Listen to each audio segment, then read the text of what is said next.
शादी कर लेली चल गेली ससुराल गे रोई रोई पगला के होई छौ बूढ़ा।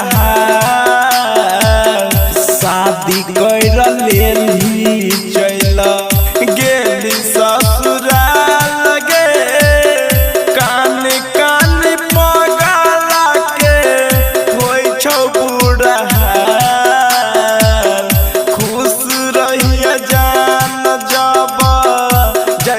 मोर परान गे अगिया लगाबे चली अइहे समसान।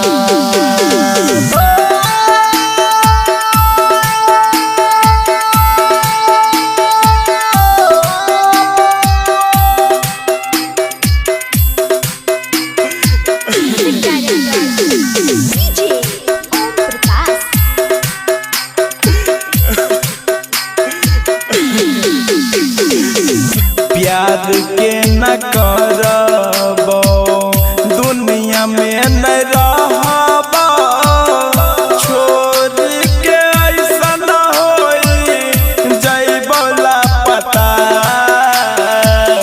प्यार के न करबो दुनिया में न रहबो छोड़ के ऐसा न होई जइबो लापता। बन के आन जान हमर लई के परान गे अगिया लगाबे चली अइहे समसान।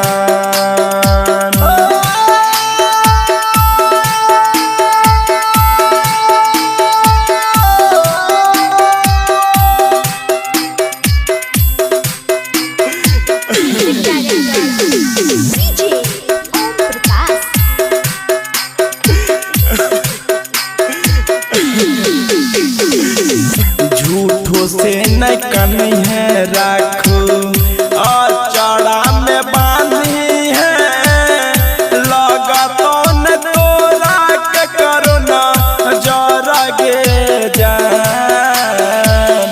झूठो से न कनी है राखतो और चढ़ा में बांधी है लगतो न तोरा के करो न जरा गे जान। करण सिंह के अखड़ी बात ले तो मान अगिया लगाबे चली अइहे समसान।